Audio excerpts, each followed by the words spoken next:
थटले पनि जोड्न सकिन्छ। अब हेरौँ पहिलो छ हाम्रो सोच है। एउटा फिगर हेरौँ त यहाँ के देखिएको छ? गिलास छ। अरू के छ?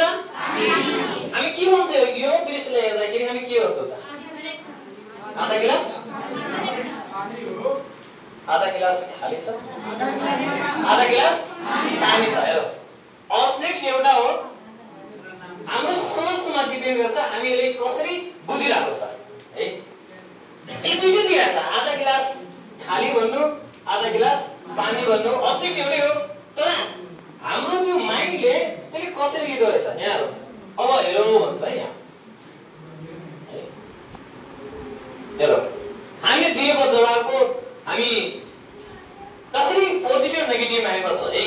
हाफ एम्प्टी भनेको पेसिमिस्ट, हामी निराशावादी। पानी त छ नि, केही त छ। आधा खाली भन्नु भनेको हामी निराशावादी, नेगेटिभ थिङ्किङमा डिपेन्ड हुन्छ। हाम्रो सोच भनेको त्यो गिलास प्रतिको नकारात्मक सोच्यो भने हाफ फुल भनेको आधा पानी त छ नि, आधा पानी भनेको अप्टिमिस्ट हुन्छ, हामी आशावादी। त्यो पोजिटिभ माइन्डमा डिपेन्ड गर्छ। त्यो पनि हाम्रो सकारात्मक सोचसँग सम्बन्धित छ। त्यही भएर त्यो अब्जेक्टले दुईटा रिफ्लेक्सन गरिरहेको थियो, एउटा तपाईको आधा खाली छ, एउटा चाहिँ आधा पानी छ। हो त्यो भनेको हाम्रो सोच कस्तो छ भनेपछि वी अलवेज बी पोजिटिभ। हामी जहिले पनि के त छ भने चाहिँ त्यसमा जोड दिन पर्छ। मैले सोचसँग पोजिटिभ सोचसँग केही भनाइ ल्याएको छु यहाँ। आशावादी व्यक्ति कठिन परिस्थितिहरूमा पनि आशावादी रहन्छ। जस्तो अवस्था आए पनि, जस्तो कठिनाइ भए पनि, if you are the positive mind or the hopeful person, then we always do the every task in the positive. और सबको जहिले पनि पोजिटिभ नै गर्छ, पोजिटिभ सोच नै राख्छौँ। त्यस परिस्थितिमा आफ्नो अवसर खोज्छौँ। कठिनाइ छ, च्यालेन्जेस छ, तर त्यसमा पनि हामी के गर्छौँ त? अवसर खोजिरहेको हुन्छौँ। तर नकारात्मक व्यक्तिले हरेक समय बहाना खोजिरहेको छ। त सकिन्न, गाह्रो छ, यस्तो अवस्था छ। हामी हाम्रो सोचमा त्यो डिपेन्ड गर्छ। यो कसको भनाइ हो थाहा भने अज्ञात छ, हामीले अज्ञात मैले यहाँ लेख्दैछु। त्यस्तै हेरौँ Confucius the Chinese philosopher. Chinese philosopher कन्फ्युसियसले एउटा भनाइ दिनु भएको छ यहाँ, यदि जिन्दगीले बुझ्नु छ भने पछाडि फर्केर हामीले आफैले बुझ्नु छ भने हामी आफ्नो अतीत पास्ट टाइम हेर है, आफूले पछाडि फर्केर हेर। यदि जिन्दगी जिउनु छ भने अगाडि हेर। हिजो त बहुत घाम थियो है, हामीले सोध्छौँ आज के छ त? हिजो त भइसक्यो, आज के छ? हामीले आजको जिन्दगी जिउनु छ, त्यही काम चाहिँ गर जो तिमीले रुचि लाग्छ।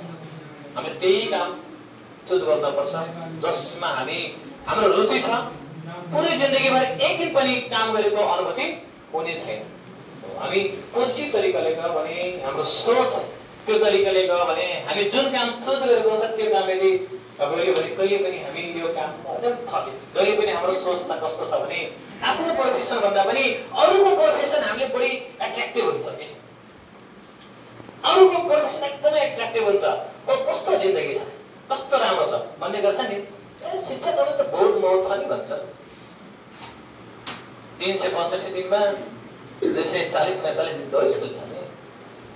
तर अथवा हामीले पनि भन्छ नि त्यो प्रोफेसन बहुत राम्रो छ नि। सबै प्रोफेसनमा च्यालेन्जेसहरू छ, सबै प्रोफेसनमा अपर्च्युनिटी पनि छ। प्रोफेसनको आधारमा त्यसका अवस्था कस्तो छ त्यो अनुसार हामीले व्यवस्थापन गर्नु भनेको सोचमा डिपेन्ड गर्छ। त्यस्तो गर्छ जीवन एक पुस्तक हो,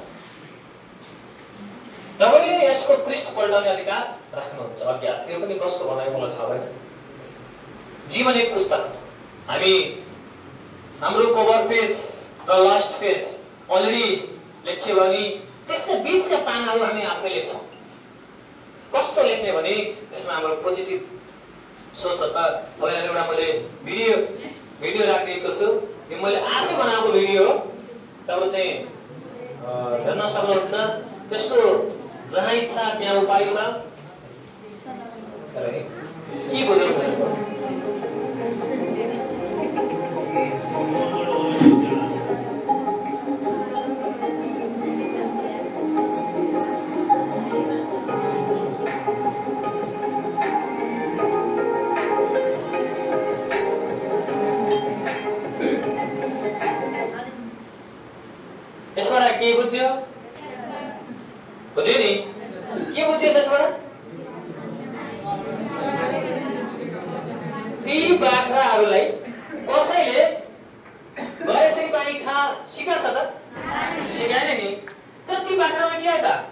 तर सोच आयो कसरी सोचायो होला त अब त्यो थाहा होला कतै पानी नगएपछि एउटा चिटीबाट त्यसरी पानी बगिरहेको अवस्थामा तिनको माइन्डमा एउटा पोजिटिभ सोच पानी त छ नि त्यहाँ हामीले कसैले खा नभन्दै पनि हामीले के गर्नुपर्छ त खाना पर्छ अस्ति हामी साथीहरू एउटा ठाउँमा भिजिट गर्ने क्रममा मैले यो अवस्था देखेको थिएँ अनि मैले भिडियो सुरु गरेँ त्यो अवस्थाले आउँदाखेरि मैले प्रेजेन्ट गर्ने मौका पनि पाएँ है